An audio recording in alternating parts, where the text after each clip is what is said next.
Hello, everyone. Hello. I'm Yasmin. I'm Rotarian Yasmin from the Rotary Club of Melawati, your host this evening. Warm greetings and a very good evening to Rotary leaders, Rotarians, and guests who are tuning in from all over the world. On behalf of Rotary Synergy Alliance, Friendship Alliance, thank you for being with us for this event. Rotary Synergy Friendship Alliance is a partnership of 12 Rotary clubs from 10 countries from South and Southeast Asia with the objective of harnessing the power of internationality of Rotary. The partner clubs take turn to host the events, and it has been our honor to bring many distinguished world leaders to digital platforms. Synergy Alliance is delighted and proud that we have eminent Rotarians and senior leaders from several parts of the world amongst us this evening. Time constraints prevent me from acknowledging them all by names, but I will be failing in my duty if I do not express our special welcome to Rotary International Past President Rajendra Sabu and International Polio Plus Chair Michael McGovern. This is another example of what a global networking can do in bringing towering leaders from whom we can learn to do good in the world. Rotarians and guests, this evening, we are proud to bring you the pride of Rotary World, K.R. Ravindran, the Rotary Foundation Trustee Chair, in conversation with the distinguished trustees, Gulam, Vahanvaty, and Geeta, Manek. The Synergy Partner Club that is hosting this event is the Rotary Club of Melawati, District 3300, Malaysia. Permit me now to invite President Siva Kumar Raghavan from the Rotary Club of Melawati to deliver his opening speech. The screen is yours, President. Thank you, Yasmin. Distinguished Speaker, past Rotary International President and TRF Trustee Chair, K.R. Ravindran, TRF Trustee Gulam A. Vahanvaty, TRF Trustee Geeta Manek, District Governor of District 3300 KS Teo, past District Governors, past, present, and future Rotary leaders, fellow Rotarians, and guests. Welcome. This is the 4th monthly event of Synergy Rotary Friendship Alliance. We, Rotary Club of Melawati, take this opportunity to thank our District Governor 3300 KSTO for his support. We also highly regard the leadership of our founder of Synergy Rotary Friendship Alliance, past District Governor Sunil Zakaria, for his tireless effort and guidance to make Synergy a success, and not to forget all our Synergy partner clubs. Our District 3300 currently has 6 clubs. As for Rotary Club of Melawati, we were chartered in the year 2000, and since then we have faithfully contributed towards EREY.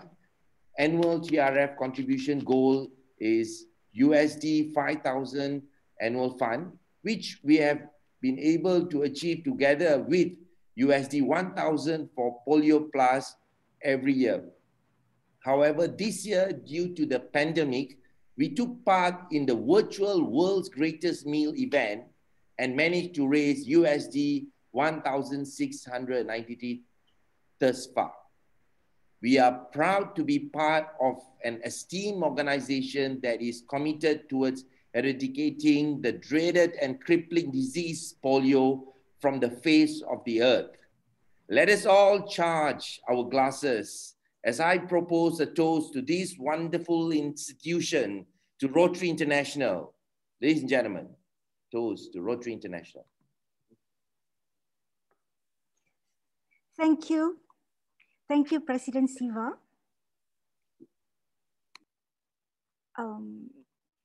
We realize that it is no small honor to have K.R. Ravindran, the Rotary Foundation Trustee Chair, to be with us in this Rotary Foundation Month. I now invite past District Governor Keshav Kunwar from District 3292 Nepal to kindly introduce our chief guest. Over to you, PDG. Yes, thank you. Chief guest, past Rotary International President and the Rotary Foundation Trustee Chair, K.R. Ravindran, Trustee Gulam A. Vahanvaty, and Trustee Geeta Manek, District Governors, past District Governors, Rotary leaders, fellow Rotarians, and other members in the family of Rotary. Good evening to all of you. It is really an honor and privilege for me to get this opportunity to introduce an accomplished luminary here this evening. Friends, there are always some outstanding personalities who hardly need their biodata to be read to introduce themselves. And it is exactly the case with our very respected and beloved past Rotary National President and the TRF Trustee Chair, K.R. Ravindran. I must say here that I was one of the privileged Rotarians to serve as District Governor when Trustee Chair Ravi was leading our great organization as President. I also had the privilege to hear him in many Rotary events. From all these, I know him a man of practical action. I still remember his inspiring phrase from the Chennai Rotary Institute in 2014, perform or perish, means when we take the responsibility, we must perform. Trustee Chair K.R. Ravindran believes that we should not make Rotary glamorous and our approach should always be professional. He is always for judicious use of the fund of Rotary and the Rotarians. When he was RI President, he even slashed substantially his own budget allocated by Rotary for Rotary National President. So friends, let me introduce past Rotary National President, the TRF Trustee Chair K.R. Ravindran, as a very dynamic leader, both in Rotary and in his business, a man of action with entrepreneurship skills, persistence, clarity in thoughts, with creative ideas, convincing power, a guide and a motivator, all rolled into one with charismatic personalities. A product of St. Thomas College, Mount Levina, Trustee Chair Ravi is founder and CEO of publicly listed company Printcare PLC, a global leader in the tea packaging industry in Sri Lanka. Printcare PLC is a winner of national and international awards of excellence. Ravindran was first president of the Sri Lanka Anti-Narcotics Association, which today is the leading agency fighting drug addiction in Sri Lanka. He headed our national committee consisting of Rotary, his country's health ministry, and UNICEF for the eradication of polio, and worked closely with UNICEF to negotiate a ceasefire in the northern militants to facilitate national immunization days. Sri Lanka became the first country in South Asia to become polio-free. He also headed a Rotary project to build 25 modern schools across the country to replace those destroyed by the 2004 tsunami at a cost of over $12 million. In 2017, the government of Sri Lanka conferred on him the title of Jewel of Sri Lanka and the release of postage stamp in his honor. A Rotarian since 1974 and a member of Rotary Club of Colombo, Western Province, Ravindran is a third generation Rotarian joining Rotary at the age of 21. He has served Rotary International as treasurer, director, foundation trustee. Trustee Chair Ravindran became the first Sri Lankan, the small country, as he said, and 11th Asian Rotary National President. Enough. Yes, finish, sir. I close. In the year 2015-16, as a president 2015-16, he introduced the global reward programs and led the delegation of about 9,000 Rotarians to the Vatican for an audience with Pope Francis in St. Peter's Square. Trustee Chair Ravindran is the recipient of the Rotary Foundation Citation for Meritorious Service, Distinguished Service Award, and a Service Award for a polio-free world. In his personal life, Trustee Chair Ravi is living a very happy conjugal life with wife, Madam Melawati, a gorgeous and always smiling lady since 1975. And they are blessed with 2 adult children and grandchildren. Presenting before this August gathering, TRF Trustee Chair K.R. Ravindran. Thank you. Thank you, PDG Keshav. Rotarians and guests, it is great privilege for us that we have two distinguished trustees of the Rotary Foundation with us this evening. To introduce them, I now invite past District Governor Rolando Oyan Villanova from District 3790, the Philippines. PDG Oyan, it's yours. Thank you very much, Yasmin. Good evening, fellow past Rotary International presidents, fellow Rotarians and guests. It is my great honor tonight to introduce two knowledgeable resource speakers to have conversations with Trustee Chair K.R. Ravindran.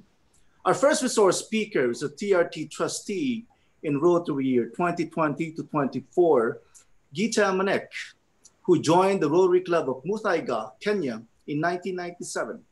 Geeta graduated from business school in the United Kingdom before returning to Nairobi to join and run the family retail and property managed businesses. Geeta has served various positions in Rotary, including being Rotary Coordinator, Chair of the Health Major Gifts Initiative, and of the Joint Committee in Partnerships, members of the Major Gifts Initiative Oversight Team, and the Rotary Institute Host Organizing Committee, RI Training Leader, Lead Facilitator of the Regional Leaders Training Institute, and Rotary International President's Representative. She was also the only female governor of District 9200 before it was divided into Districts 9211 and 9212 in 2012 and 2013. She also served as her district's coordinator of the Kick Polio Out of Africa campaign. Geeta is passionate about initiatives that help women and improve education.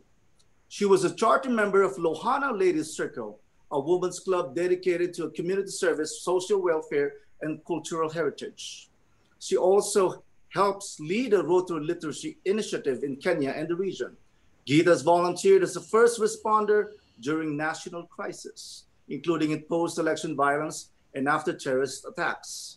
She has led teams of Rotarians to collaborate and coordinate initiatives with organizations such as the Red Cross, the United Nations, and community-based institutions. In recognition of her humanitarian works, Geeta has awarded an honorary doctorate of humanities in 2019. Geeta has been honored with the Service Above Self Award. She and her spouse, Kaushik, who served as governor in District 9200 in 2008-2009, are Rotary Foundation major donors and benefactors, as well as Bequest Society and Arts Club Society members. Our next resource speaker is my good friend, Gulam Vahanvaty, who serves as trustee in Rotary year 2018 to 2022. Gulam is from the Rotary Club of Bombay, Maharashtra, India. Gulam is a management graduate from the Indian Institute of Management in Calcutta, who joined his family's scrap processing and shipbreaking business and later diversified into other enterprises. In 1978, Gulam traveled to Indiana as a member of a group study exchange, which he describes as a life-enhancing experience that made him want to join Rotary. A Rotarian since 1979, he oversaw a record contribution to the Rotary Foundation of $654,000 as a district governor. He also served in Rotary International as Regional Rotary Foundation Coordinator, Committee Chair, and Member, and Training Leader. Gulam has received Rotary Service Above Self Award and the Rotary Foundation Citation for Meritorious Service and Rotary Foundation Distinguished Service Award. He and his late wife, Hashina, are benefactors and major donors to the Rotary Foundation. Fellow Rotarians and guests, I introduce to you the Rotary Foundation trustees, Geeta Manek and Gulam Vahanvaty. Thank you. Thank you, PDG Oyan. If you are not willing to learn, no one can help you. If you are determined to learn, no one can stop you. Let us all be unstoppable this evening and learn from the TRF Trustee Chair, K.R. Ravindran, in conversation with trustees Gulam Vahanvaty and Geeta Manek. The screen and the evening are all yours. Thank you, Madam President. Go ahead. Shall I begin and then hand over to you, Geeta? Yes. Thank you. Gulam, Thank you very much. Gulam, don't ask any difficult questions. No, don't worry, Ravi. If you can't answer them, we will take care of it. Thank you. Seriously, thank you to all the 12 partners from partner clubs from the 10 countries from South and Southeast Asia that constitute the Synergy Rotary Friendship Alliance for organizing this wonderful event. Thanks especially to PDG Sunil Zakaria for this invite. In fact, it is a privilege for my colleague, Trustee Geeta Manek, and me to be able to share this platform and interact with TRF Chair K.R. Ravindran. We are also honored that past Rotary International President Raja Sabu and IPPCC International Polio Plus Committee Chair Mike McGovern are also present. You have all heard past Governor Keshav's introduction of Chair Ravi. Let me add just a few personal observations. I have known him for several years, but it is only in the last couple of years that I can say that I really know him. First and foremost, for him, the sanctity and protection of the Rotary Foundation is paramount, and he will not tolerate any attempt to diminish or negatively impact it. Second, stewardship is very, very important to him, and he has zero tolerance for anything that smacks of impropriety. I'm currently the stewardship chairman, and I know the support I receive from him. And lastly, he's a hard taskmaster, very professional, and always absolutely fair. My colleague, Trustee Geeta, is a person whose heart is in the right place. You have heard only a small portion of the outstanding humanitarian service she provides to the underprivileged, both in Kenya, in East Africa, and the rest of the world. For me, it is a distinct pleasure to serve with Chair Ravi and Geeta. So let us start this interactive session, this conversation, if I may say. And let me begin first by requesting Geeta, Trustee Geeta, why don't you start? Thank you. Thank you, Trustee Gulam. For me, it's a privilege to be with all the luminaries, especially Chair Ravi and Trustee Gulam. I have great love and affection for past President Sabu and also Mike. Thank you for being with us, for all the wonderful work you're doing. But the Synergy Group, my God, are you amazing? I realized that you were formed during this pandemic and you're doing wonderful work. Thank you for teaching us. We're also willing to learn and learning a lot today, Madam President. So Chair Ravi, thank you for being with us this afternoon. And it's so nice to be with all the Rotarians. Chair Ravi, you know that Rotarians have been working so hard over 35 years to eliminate polio. And together with our partners, we have made some remarkable successes. Over 350,000 cases a few years ago per year to almost 60 or 70 per year, recently. We should really be proud of ourselves, especially this year with the monumental achievement of receiving the certification of Polio-Free Africa. But then, Chair Ravi, Rotarians are still wondering and asking if we have only two countries, Pakistan and Afghanistan, that are the endemic countries. Why do we still need to collect more money for polio, more than we've ever done? It would be nice if you share your thoughts with us, sir. Thank you. Wow, you start off pretty hard. Huh? Before I answer that, allow me to play my salams to past President Raja and my good friend Mike, both two illustrious people from whom I have learned a lot and I owe so much to.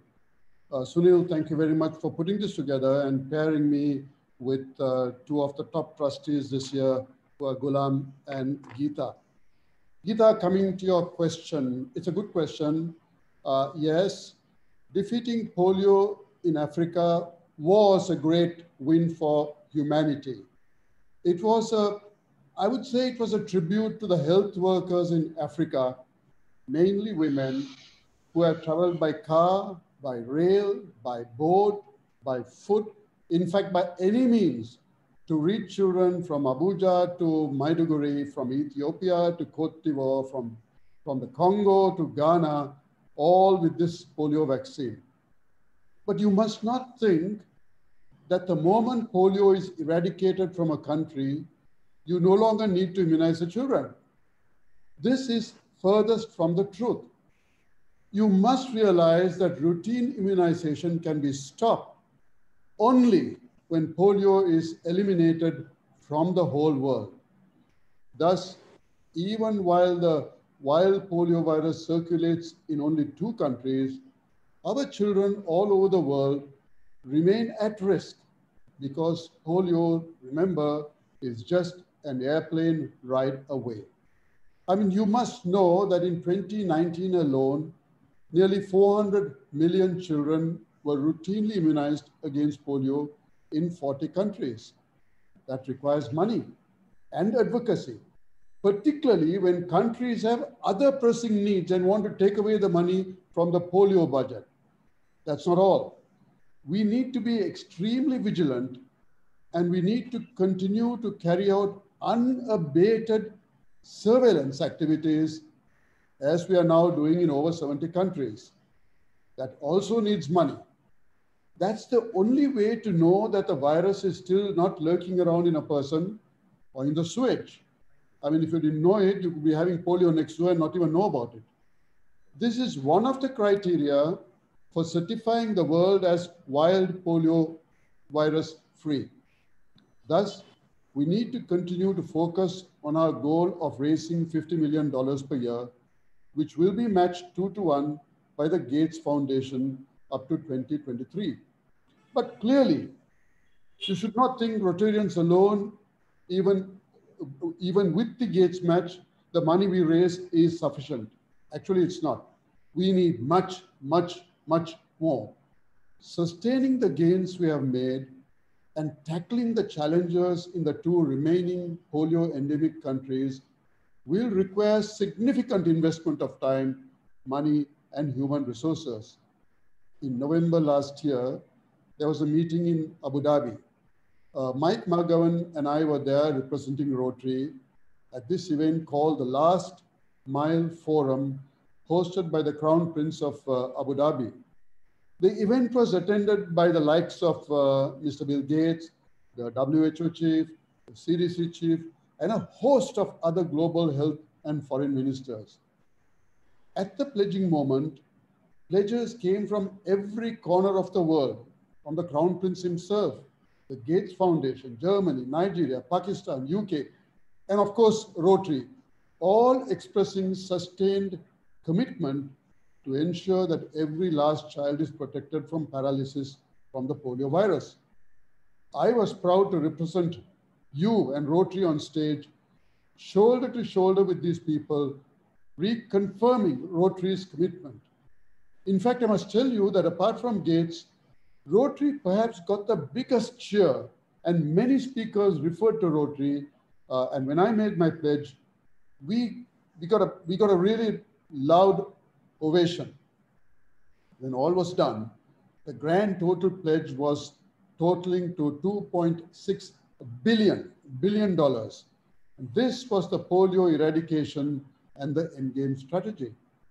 But understand, although the money we pledged was relatively small when compared to the final total, we had the moral right to seek support from others only because we were also putting up cash. That's something you have to keep in mind.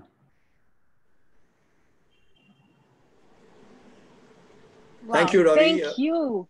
Yeah, go ahead, Gulam. Go ahead. No, please go ahead, Geeta. If you want to make some comments. That was a fantastic answer. So comprehensive, so holistic. Thank you, sir. Over to you, Trustee Gulam.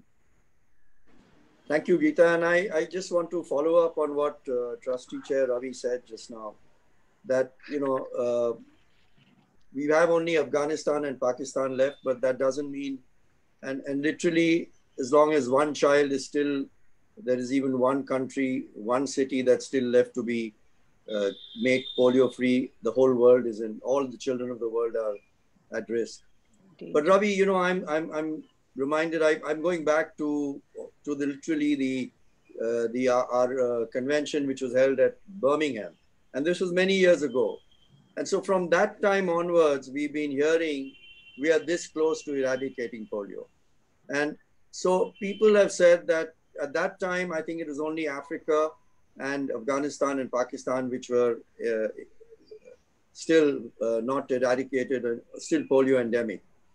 But from that time onwards, and the kind of impact that the polio eradication efforts have made for the image of Rotary, Rotarians have said that let's think ahead and what can we do after polio? Surely we will eradicate it sooner rather than later. But once eradicated, don't we want to keep the name of Rotary in the forefront of the public and think of another major global project? So will there be, let me ask this question to you, will there be another Rotary signature project after polio? Gulam, I think you prefaced it extremely well. As we near our goal of a polio-free world, we have also been documenting the lessons learned in our Polio Plus program that has made it such a big success for us. In considering a possible next corporate project, we will want to ensure that we apply these important lessons, okay? Otherwise, there was no point in doing this. At this time, however, we must and we want to stay laser focused on finishing the job of polio eradication before taking on another major project. Now, this is not to say we are not talking about another project. And there are many ideas that are being discussed. Some of them include doing regional projects, but not one major one. And I must say, and this has nothing to do with the foundation or Rotary, I personally have a dream, and I'd love to share it with you. Nothing to do with RI, and I must re-emphasize, nothing to do with Rotary International Rotary Foundation. You see, the WHO very recently, I read, has adopted the global strategy to accelerate the elimination of cervical cancer as a public health problem. The human papilloma virus is the primary cause of cervical cancer. It's the only cancer which has a safe and effective vaccine to protect women against infection from HPV. Yet, it's the fourth common form of cancer among women worldwide. And each year, you have 300 to 400,000 women dying. Why am I telling you this? Because it's the only cancer that can be completely prevented. And that means there is a possibility of eliminating it completely. Such a possibility does exist.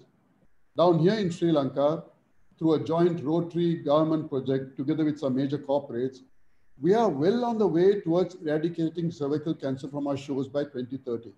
Maybe the first in the world to do so. So the thought has arisen in my mind, when we're done with polio, why don't we do something like this with WHO? But polio needs to get done and dusted, and our knives need to stay focused on the ball for the moment.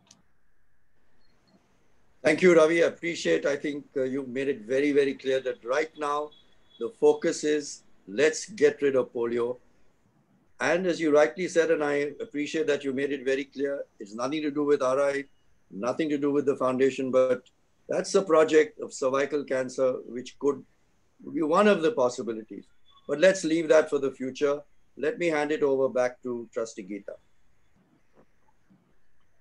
Thank you, Trustee Gulam. Thank you, Chair Ravi.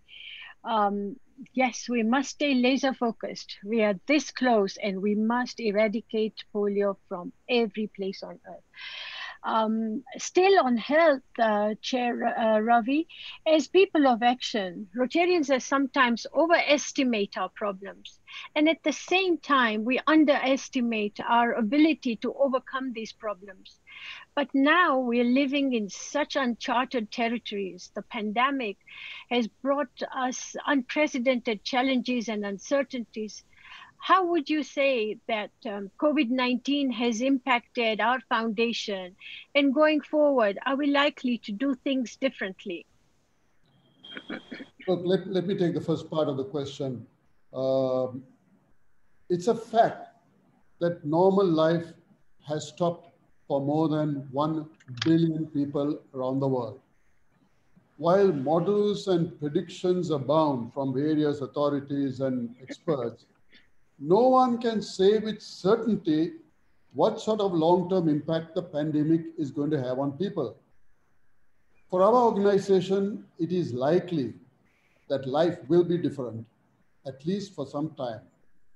I mean, let me ask you some questions. When our movements are restricted to our homes and to our premises, how can our members see the sickness left uncared for? How do we see the parched land which requires water? How do we notice bare classrooms which might need desks or tables or even a teacher? How do our CARE members visit project sites? How do our scholars thrive in an isolated environment when they don't even have a campus to go to? New clubs are being formed and old clubs are being lost. They're both happening in a virtual world, not a real one. Our members and our secretariat are now confined to homes, will begin to adapt, no question, they will begin to adapt to the new realities of temperature checks, plexiglass shields, disposable desk pads, staggered shifts, maybe devices that bust when people get too close. I mean, we're getting to that. Some will thrive, others will grow demoralized. And yet, this is the new reality. The pandemic has truly been a baptism in crisis management and an exercise for leadership in making hard choices, staying calm, projecting confidence, providing comfort, knowing that we are in uncharted waters. And yet, we leaders had an obligation to take decisive action to ensure that our organization stays resilient. Notwithstanding all what I said, Foundation reacted very, very quickly, and more importantly, they acted impactfully. We paid out 319 COVID grants for $7.2 million, together with another 330 or 40 global grants, again for a total of nearly $30 million. We were able to negotiate with USAID to secure a funding line of $5 million to provide assistance to Italian communities impacted by COVID-19. Most importantly, it resulted in a flood of grant givers coming to us from clubs, showing Rotarians and clubs were reacting in their communities. I'm confident that our future leadership, with a very competent Shekhar and Jennifer to follow, and the foundation with experience, John Germ and Ian Risty and Barry Racine following us in the next 3 years, all, I'll tell you, are far more competent than I am, will see us through this.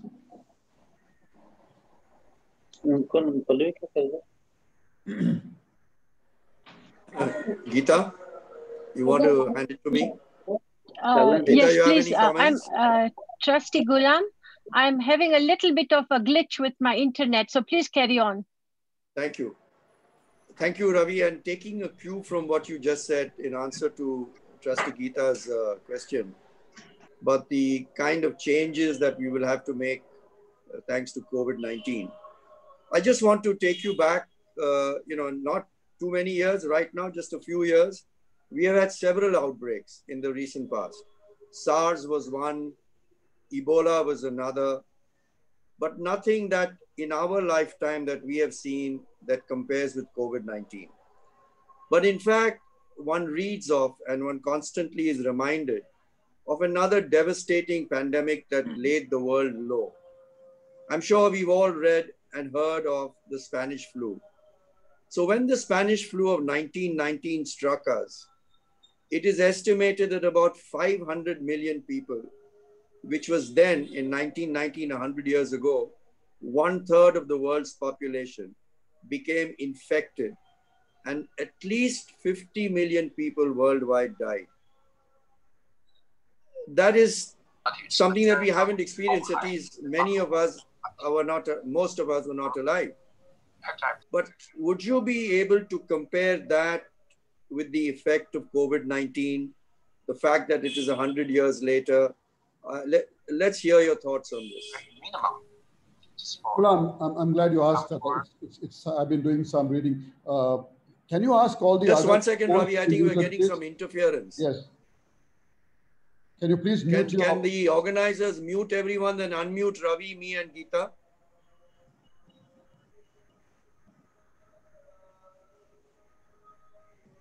Okay, thank you. Yeah. You know, the economic fallout from the Spanish flu, from everything that I have read, was far less dramatic.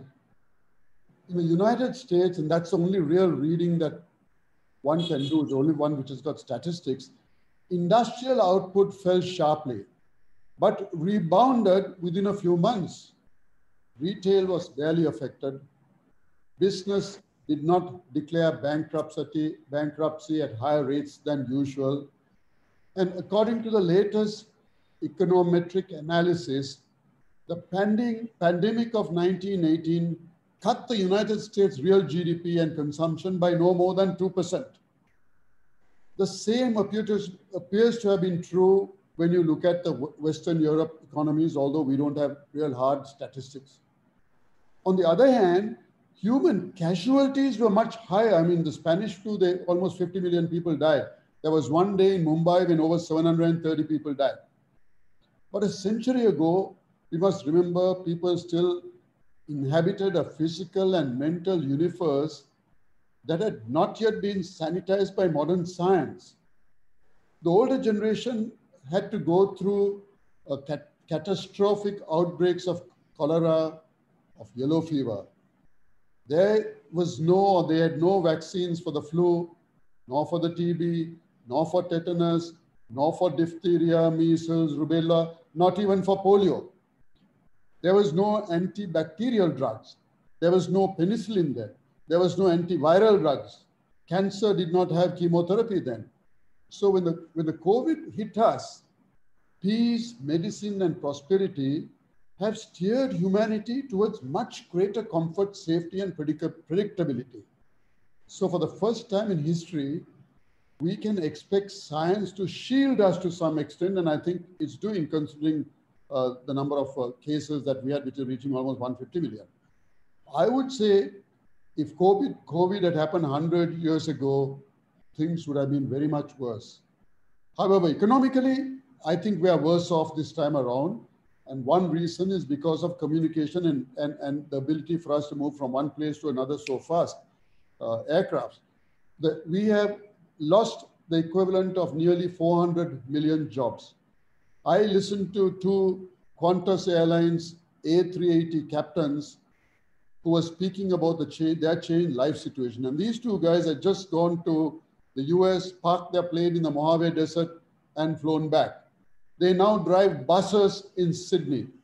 In fact, the interviewer asked him which is more stressful, driving a bus or flying the A380. And one of them thought and says, well, you know, in the A380, once it takes off, we relax, we can even watch a movie. In the case of the bus in Sydney, every second we have to be focusing and concentrating. This is more stressful. IMF says global output is on track to fall 5%. And I told you previously, 100 years ago, it was only 2%. The World Bank says 100 million people will be pushed into extreme poverty. And by extreme poverty means people at subsistence levels of less than $1.90 a day. The World Food Program believes that a wave of hunger and famine threatens to sweep across the globe. UNICEF calculates 872 million students in 51 countries are unable to go to school, and vaccination rates among children has dropped dramatically.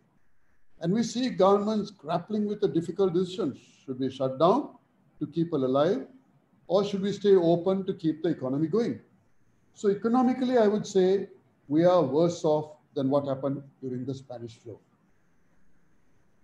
Thank you very much, Ravi, Chair Ravi, I think for a very detailed explanation that you've given.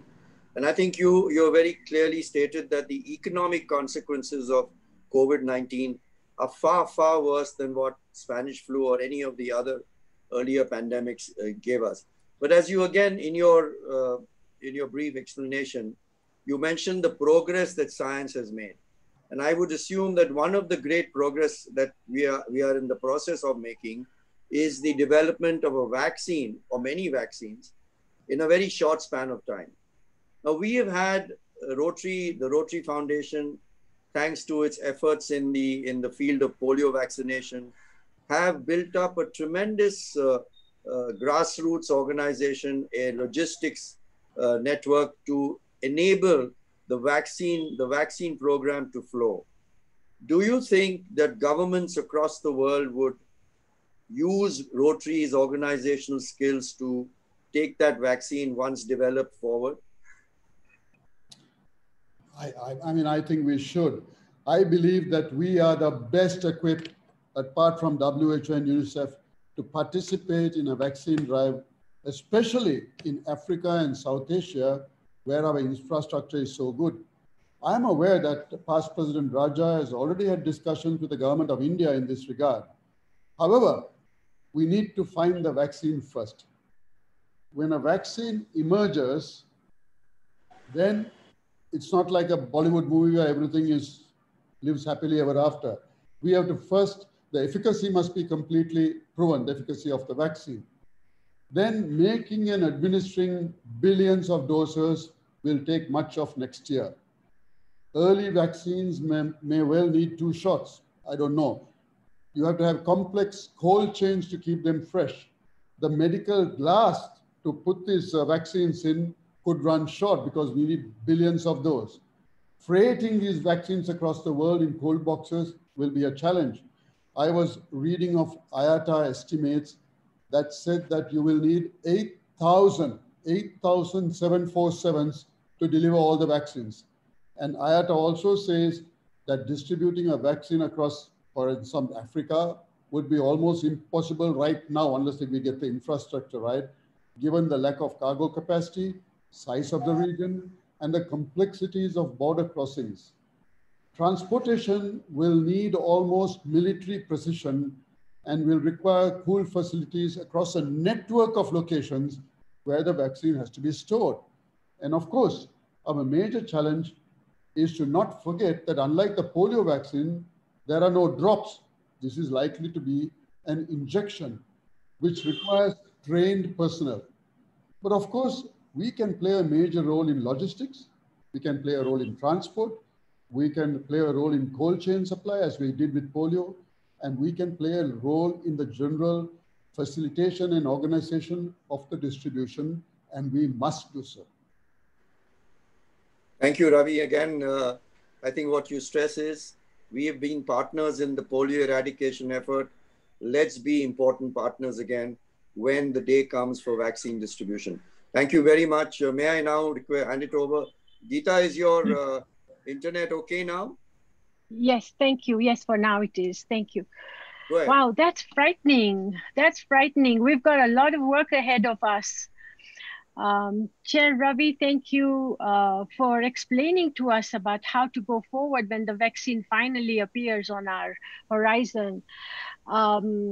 If I may take the liberty to ask you and tell you a little bit about what our Rotarians are doing, our foundation activities, especially in the global grants, has truly kept Rotarians very engaged, especially when you see the results that, you know, we bring so much water to our communities, we support our communities with all positive intervention, whatever is required, Rotarians really go out and support the communities. Rotarians really love the multiplier effect of the $1 transforming into $6. But now with the new policy of not matching cash contributions, Rotarians feel somewhat disappointed with this policy. Perhaps you can help us understand what was the reasoning behind this decision and how are we going to help Rotarians do bigger and bolder projects if we are not going to let them have the matching, cash matching allowed? Gulam, Geeta, you damn well know the answer to this and you're asking me because you were part of this. You know, as everyone knows, the Global Grant Program is the flagship program of our foundation and has been an enormous success. In 2013-14, when global grants were introduced, the foundation awarded 868 global grants worth just under $50 million. By 2018-19, the number of global grants awarded had risen to almost 1,500 or something close to that, worth about $90 million. You will note that while demand for our grant had shot up by 80%, the corresponding annual fund contributions never kept pace, showing only a 7% increase during the same period. I mean, you know, you have to put money in the bank if you want to pay it out to people. Last year, for instance, we fully expended our World Fund budget for global grants by about middle of May 2020. That was when Gary was chairman. It was at that point we realized that we had become victims of our own massive success. There's nothing wrong with this. We shouldn't feel bad about it. We were just so hugely successful that people were more and more clubs were coming up to us with very, very good projects for us to fund. This year, unfortunately, we had almost $12 million less in our World Fund for global grants. That's 25% less than World Fund available than we had last year. And mind you, this has nothing to do with COVID-19. It's because of our annual fund contribution 2 years prior decreased significantly, especially after the sterling performance the previous year, which incidentally happened to be our centennial year. To give you an idea of the increased, to give you an idea of the increased demand for grants, do you realize that the 2 months of July and August this year alone was $48 million worth of grants were dished out, compared with our budget, you know, we have budgets for each month, compared with a budget of $16 million, and compared with a comparison of $19 million last year. The previous year. The previous year. We actually funded 715 grants this year in July and August, compared to 271 the previous year. Given the situation, plus a 12 million shortfall, after much thought and discussion, we initiated a new policy that eliminated the match on cash contributions to global grants. Of course, we knew it was going to hurt, but we had little choice. The shortfall in cash was always going to have repercussions somewhere. If not this, we had to cut it somewhere else. And the question before us was, where? Where do we cut this? The alternatives, of course, was reducing the percentage of DDF on the global grants. That's our flagship project. We really didn't want to touch it, although many people tell us that, you know, you should reduce this so that you can stretch it further. We could have reduced the DDF on the Polio Plus, $10 million, which we put aside to match Polio Plus DDF. That did not make business sense, because if you gave $1 of your DDF, from that 10 million, we matched another $1, that's 2. Gates gave $4 against that, that became 6. $1 was becoming 6. So as a businessman, I could tell you that there was no way you wouldn't get a return like that in any bank in this whole world. Third choice was to reduce the grants to our peace centers. Peace centers, we put aside some $5 or $6 million for peace centers. I can tell you, if you mess with those peace centers, the Americans will stop giving us money, and the Americans give us 65–70% of the foundation funds come from the Americans, and they're all die-hard peace center people, so you can't touch that. We could have eliminated the $2 million grant on the projects of scale, and I mean, that's another story. I can tell you why we can't do that. So really, this was the best choice we had. If any one of you think we should have done something else, do write to me. We will consider that. We just didn't have another choice. So having examined, discussed, debated all these options, we decided on the one we pursued, as the consequences and the alternatives appeared to be even more dismal. In the meantime, I must tell you, we have also instituted a World Fund review to see how the impact of demand on the World Fund can be managed to provide support for more grants, because we know this is going to be the trend. So we've looked to reduce expenses some more. Like any business, we must try and cut our expenses. We will look to finding external sources of funding. We will meet those challenges wrought by the success of our grants. The purpose should not be to reduce the grants. Purpose must be to fund these grants. And I have to tell you, you fellow Rotarians must need to top up our bank account if you want us to give us more money out. Yes, you're right. We have to do our bit. Thank you. Really appreciate that answer. You've done a better job than I could have ever done with all the numbers. So thank you so much. Over to you, Trustee Gulam. Yeah, I You know, knew you would I ask me think that, Geeta, so I was prepared. Okay. Geeta, I think maybe should I take it on now, or if you? Please, Yeah. please, yeah. So, Chair Ravi, you mentioned that obviously it didn't make any business sense to knock off money for the polio because we're getting 6 times on DDF and 3 times on the on cash contributions. You also mentioned very clearly why we just cannot afford to touch the peace centers. It's a flagship program for us, and notwithstanding the fact that the United States Rotarians give us so much money, primarily because of our peace program, I think all over the world, that peace program is something that people value, and we didn't want to touch it. But may I ask you, sir, is why is it that then you just touched upon it, because but I think that we need to look at it in a little better way, a more in depth. Why can we not wait a little while to start a new program such as programs of scale? We haven't begun that. And maybe it might have been worthwhile to just shift it till our annual fund contributions improve and therefore the World Fund improves. Why did you not do that? Why did we, please? Oh, Gulam, let me phrase this carefully.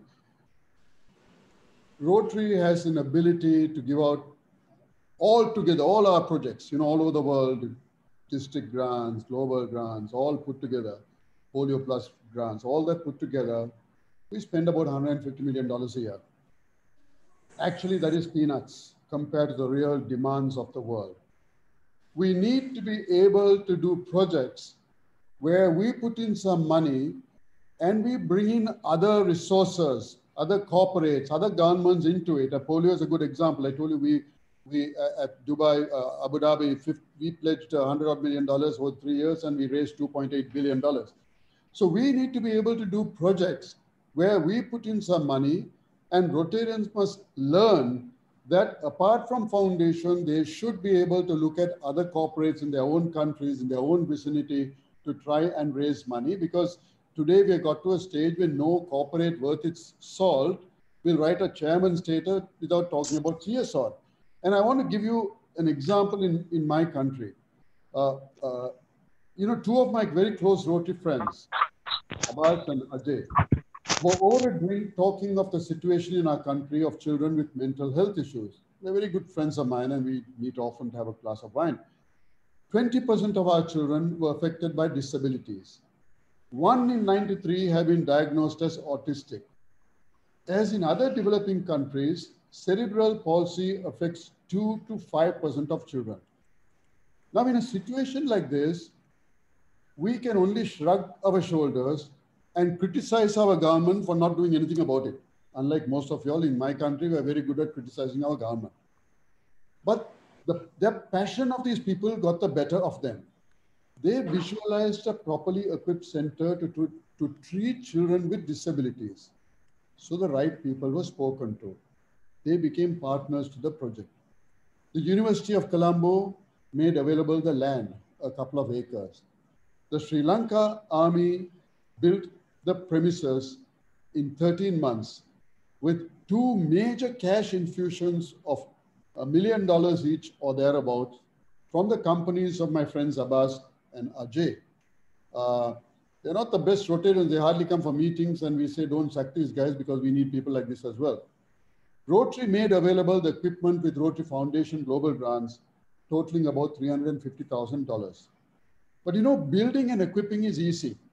Sustainability was the key in the long term. So we negotiated a deal with the Faculty of Medicine of the university that they would absorb all the operational and maintenance costs. They would provide trained professionals in the field of disability studies and take care of initial screening interventions. So what do they get in return? They got a $5 million, 43,000 square feet center of world class. I would say it would equal any complex anywhere in the world to operate from. In fact, President Mark Maloney was there in January or February to open it. The center already has registered outdoor patients numbering over 5,000. All of them are provided with services free of charge, and now we are looking at putting dormitories for mothers to stay. It's a remarkable project, and this is the type of project that the new programs of scale launched this year would like to deal with. I mean, we didn't take any money from the programs of scale, but I would say this is a classic model. Rotary gives some money, you bring in other corporates, bring in the government, bring in other partners, and do something substantial. And that is what we must try and do, and not just rely only on the foundation to do all our projects. The foundation should become a catalyst.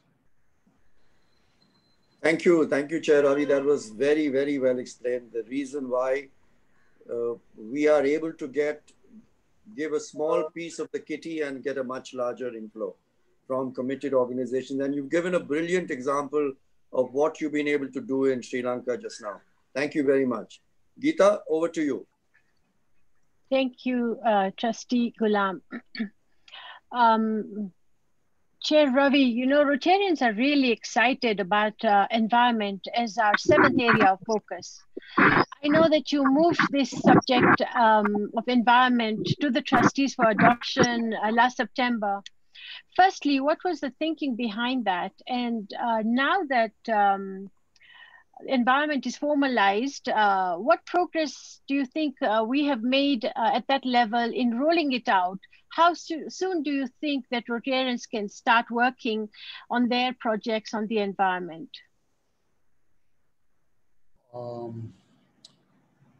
Geeta, when I moved this matter before the board, you were not there, Gulam was there.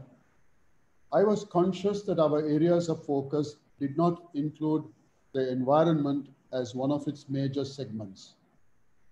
I was aware that we often take up the position when we have pressure from Rotarians, and there was a lot of pressure, that projects under environment, which pertain to climate change and so on, could and should be handled via one of the other 6 areas of focus. But to me, the other 6 areas of focus were irrelevant if we did not focus on climate change and preserving our planet, because there won't be a planet left if this issue was not addressed with the importance or the priority it deserves. In fact, I myself was moved after seeing so many young people led by a 16-year-old Swedish schoolgirl in Greta Thunberg, raising their voices at protests in the UN and around the world in a massive display meant to demand urgent action on climate change. And by their actions, these young ones really put us adults to shame. Scores of students missed school to take part. Some were joined by teachers and parents. Some of the first rallies began in Australia. Then they spread to the Pacific Islands, came to India, came to Turkey, and across Europe and in the US, as students kicked off what organizers called a global climate strike. Climate change is a major environmental challenge facing nations today, and it is increasingly viewed as one of the central issues in international relations. I mean, the planet is warming from North Pole to South Pole. Impacts of rising temperatures are appearing right now. You can see it right now. The heat you're reading about heat melting glaciers and sea ice, shifting precipitation patterns, setting animals on the move. But remember that global warming and climate change are not the same. Climate change encompasses, in a broad sense, not only rising average temperatures, but also extreme weather events, shifting wildlife populations, rising seas, and a range of other impacts. Now, the governments of the world did sign key agreements by way of the Kyoto Protocol and the Paris Climate Accord. Unfortunately, they have relied, it was structured in a way where they relied on each country acting with responsibility, which did not always happen. As you saw, the Trump administration pulled the US out of the accord and boomeranged the whole thing. To me, that was surprising because the US, you can see, are besieged with serious environment issues themselves. Wildfires in the West, hurricanes in the Atlantic and the Gulf, floods affecting the agriculture in the Midwest, droughts and heat waves common in the Southwest. And so the actions I think Foundation took was timely. Now, whilst we have announced the formation of the new environment area of focus, details of how it will work will likely be released to the Rotary public in early January 21. And I ask you to wait patiently till then. Applications for grants under this area of focus, we will start accepting in July 21. And of course, we are hoping that lots of other partners will join us in the funding exercise, because otherwise we will be besieged with applications and not enough money.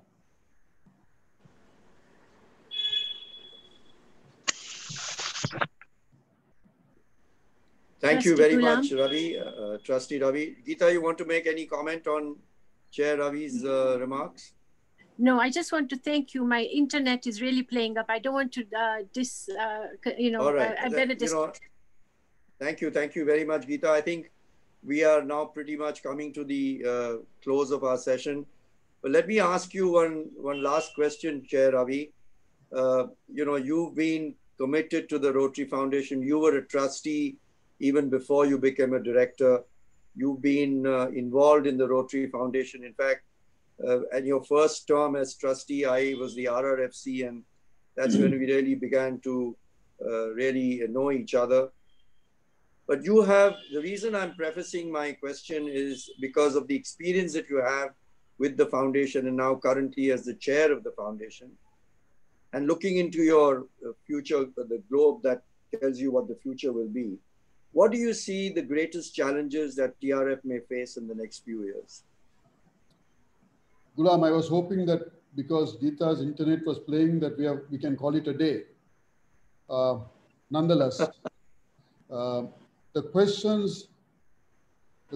that you ask brings forward other questions, and the question that arises immediately is how will the COVID-19 pandemic reshape the world order? Actually, the honest answer is that no one really knows. The coronavirus is new, and scientists are still trying to understand its biology and its epidemiology. No one knows how long it will persist, nor when or in what form it might recur. I described previously the impact it has already had. The arguable point is that there have been pandemics before, and the world has come out of it.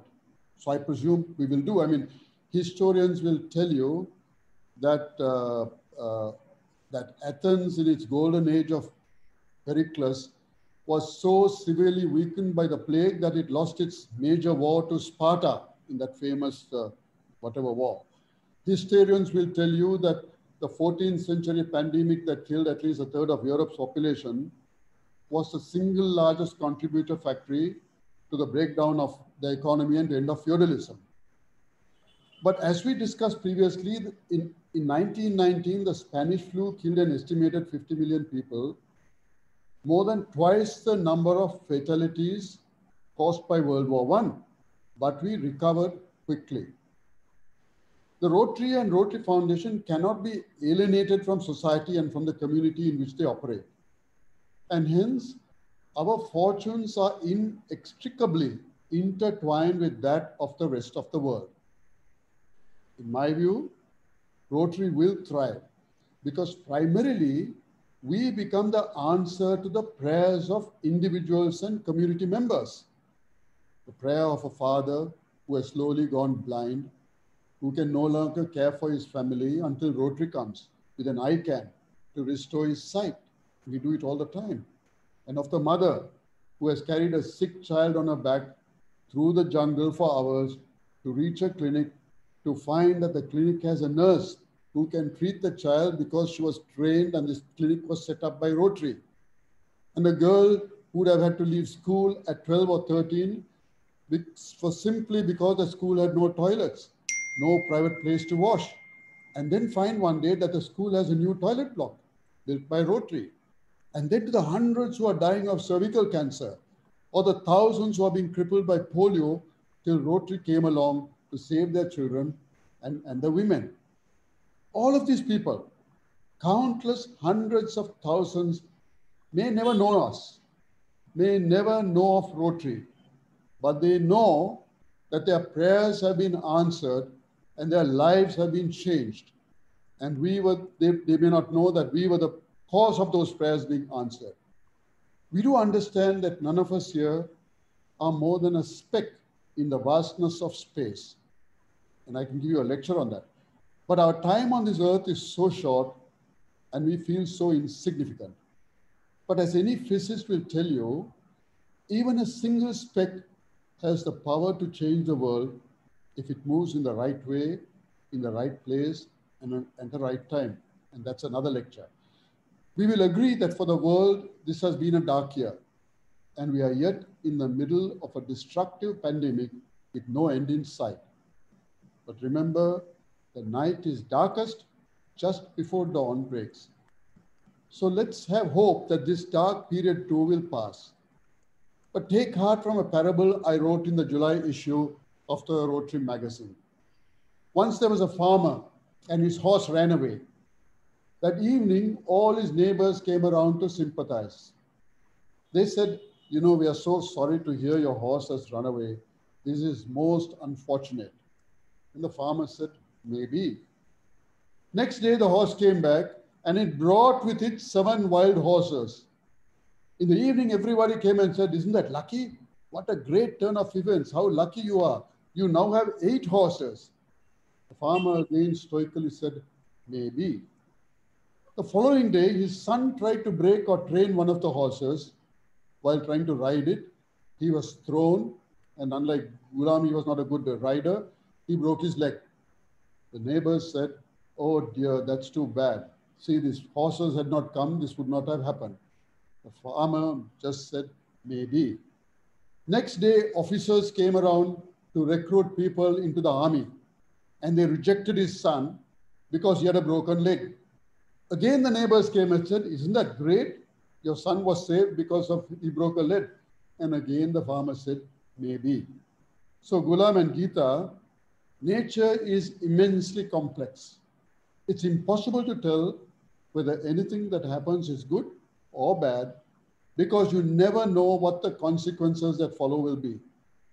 All we can know is that with every action and reaction, there is an opportunity, a chance to live our values, express our desires, and take action to improve the quality of our lives. The Rotary Foundation is our conduit to make those meaningful changes when so many regular services are being disrupted. Will this next few years be Rotary's greatest moments to become an even stronger organization in the 21st century? Maybe. Is this our greatest opportunity to live our values and serve the community? Maybe. It's really up to us and our friends out here listening to us. It's all in our hands. Thank you. Thank you very, very much, Trustee Chair Ravi. I think that was such a brilliant answer, full of facts, philosophical, and also a lot of hope and positive message. Thank you. Over to you, Madam President, to take it back again to your concluding remarks. Thank you. TRF Trustee Chair K.R. Ravindran and Trustees Gulam, Vahanvaty and Geeta Manek for the stimulating conversation that was informative and insightful. How we wish we have time to listen to the views from both our Rotary International past President, Rajendra Sabu, and International Polio Plus Chair, Michael McGovern, today. But we are saving them for our later event. Synergy Rotary Friendship Alliance is delighted to share that the event today has attracted slightly more than 250 participants from many parts of the world, crossing several time zones. Our thanks to past Director Bhaskar from India, District Governors Raja Mohan from District 3310, Fakir Charan Mohanty from District 3261 India, Soumya Mishra from District 3262 India, past district governors Urs Herzog, Douglas, Shab Elawar, Samova, Sampati Bandala, Shamashri Sen, Dr. G.A. George, Rajkumar, Chandra Shekhar, Anshuman, Manjit Shawnee, Sagadevan, Madhav Chandran, Asoka, Bina Desai, K.P. Nagesh, Mangala Gunawardena, Krish Rajendra, Suresh Melvani, Tariq Tulba, Casey Philip, Ramesh, Ismail, Dr. Rajan Deshpande, Hermanto and Joe Villavarayar, and our district governor-elects Dolly Yap, Cindy Bhatia, Dr. Rajesh, Dato Bindi Rajasegaran, Aruni Mala Lasekara, and Dr. Gauri, Dr. Sumitan, and also another DGE from District 3410. And we also have our district governor nominees, DJN Pubudu Di Zoza, DJN Lina, DJN Pawan Agarwal, and DGND Jerome Rajendram. And each and every one of you who took the time and trouble to be with us this evening. Overwhelming indeed. Rotarians and guests, if I have seen further, it is by standing on the shoulders of giants. Next, I invite District Governor nominee, Dr. Krishna Kumar from District 3300 Malaysia for the appreciation and closing remarks. Dr. Krishna, the screen is yours.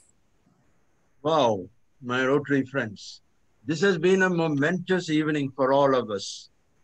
Thanks to the advent of technology, we, the Rotarians, from more than a dozen countries, have been privy to a conversation between three very eminent Rotary personalities. TRF Trustee Chair K.R. Ravindran, whom I've known personally for many years, is such a modest man that he didn't want his long CV to be read. K.R. Ravi even asked jokingly to Gulam, Trustee Gulam, don't ask any difficult questions for me. My friends, you have heard him speak. He just rattled off facts, figures, statistics.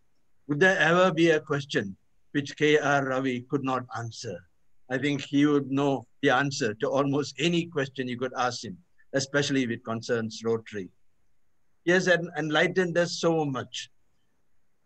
He has told us, explained to us why we need so much money for polio, even when we are nearing the end. And he has told us that we must fulfill our promise to the children of the world to eradicate this disease from the face of the earth. He has explained that there may be a signature project after polio, but till now we have to focus on eradicating polio. We now know that the COVID pandemic, in his words, has been a baptism in crisis management, and Rotary and the TRF have acted decisively in times of crisis. He has explained the challenges facing us during the distribution of the COVID vaccine and how Rotary can play a part in the logistics, transportation, cold chain, and organization of the distribution of the vaccine. For the TRF, he has explained that we have been the victims of our own success, and as a result of the depletion of our funds, we have had no choice but to reduce the 50% match to cash contributions towards global grants. We now understand that it was TRF Trustee Chair Ravi who was the main focus, the main force towards the addition of the environment as the 7th area of focus of the Rotary Foundation. This is a great achievement for Rotary to bring environment into prominence. And lastly, he has talked to us about the challenges facing the Rotary Foundation, especially due to COVID. But he has assured us that Rotary will try. And in his words, we are the answer to prayers all over the world. My friends, please do us the honor, unmute yourselves for a little while and give a rousing applause to these three eminent personalities. Can we all unmute for a little while? Thank you. Wonderful. Thank you. On behalf of this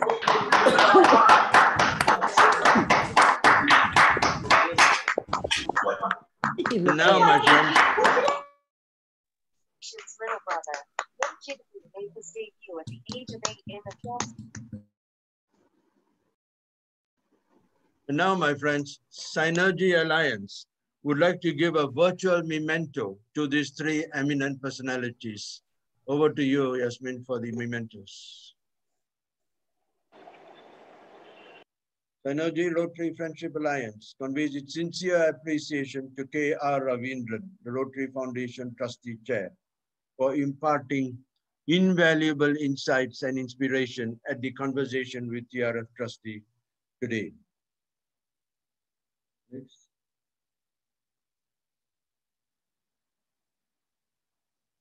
Next slide, please. Synergy Rotary Friendship Alliance would like to convey its sincere appreciation to Gulam A. Vahanvaty, the Rotary Foundation Trustee, for imparting invaluable insights and inspiration at the conversation today, TRF Trustee. And Synergy Rotary Friendship Alliance would also like to convey its sincere appreciation to Geeta, Manek, Rotary Foundation Trustee, for imparting invaluable insights and inspiration at the conversation with TRF Trustees today. Thank you, my friends. Over to you, Yasmin.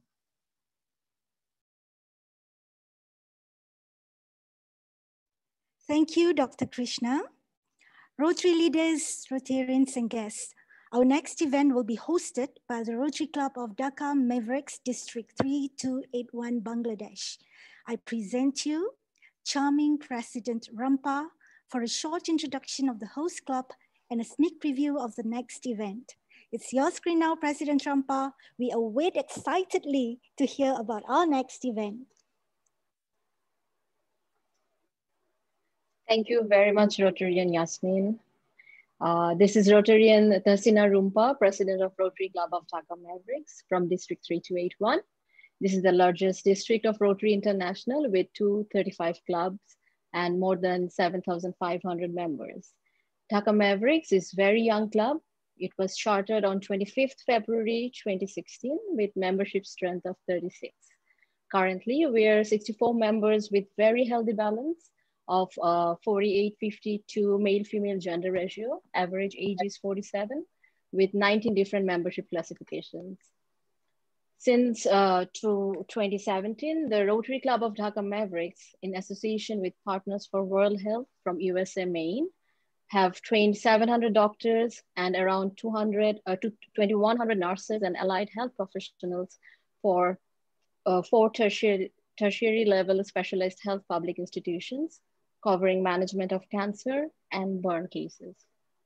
The club has also reached out to 5 district level government hospitals and strengthened the capacity of doctors, nurses, and allied health professionals at peripheral locations.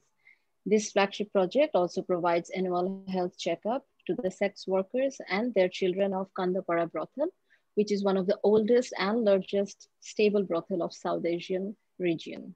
Currently, $53,000 US global grant project is underway, where we are providing COVID-19 testing kits and medical equipment for Rohingya refugees in Cox's Bazar, Bangladesh, in collaboration with ICDDRB. Today,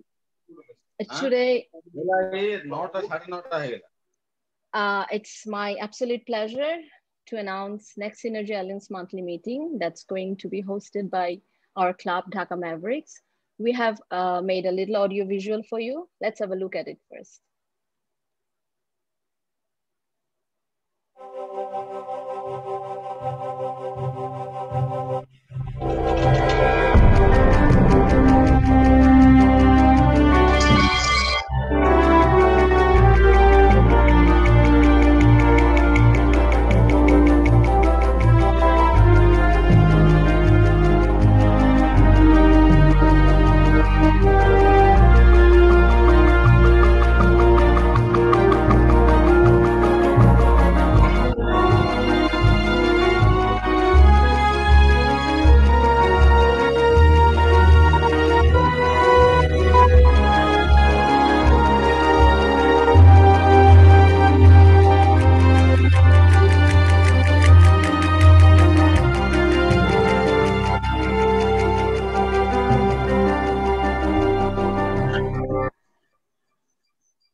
Yes, we are very honored and proud to have our Honorable RM President, Holger Nack's gracious presence on our next monthly meet as keynote speaker. And I'm very, very delighted to invite all our Synergy family members and friends to join the meeting and make our combined effort a success. So see you next month, 6th December at 6 p.m. Bangladesh Standard Time. I eagerly look forward to our next meeting. Till then, stay healthy. Thank you. Thank you, President Rampa. Safe 6 December 2020. Now, on behalf of Rotary Synergy Friendship Alliance, the Rotary Club of Jalalabad, Afghanistan, Rotary Club of Karachi, Pakistan, Rotary Clubs of Kalamasiri, Cochin Harbour, and Udumalpet Central, India, Rotary Club of Ampara, Sri Lanka, Rotary Club of Dhaka Mavericks, Bangladesh, Rotary Club of Thimphu, Bhutan, Rotary Club of Semarang Kunti, Indonesia, Rotary Club of Baguio Summer Capital, the Philippines, and last but not least, the host club, the Rotary Club of Melawati. We thank you for your overwhelming support and presence. On behalf of the Rotary Club of Melawati, we wish we could bring all of you to Malaysia to experience our food, our culture, and our hospitality. However, thanks to the advent of technology and Rotary that opens widely the door to opportunities, we now bring Malaysia to you. Stay safe, stay blessed. Good night.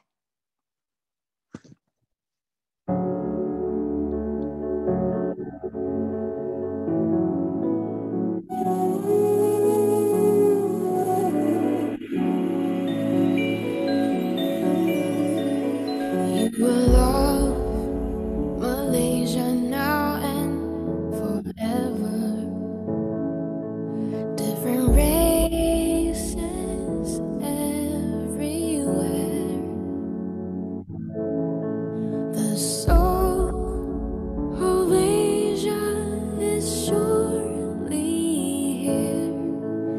This beautiful Malaysia. Malaysia truly Asia.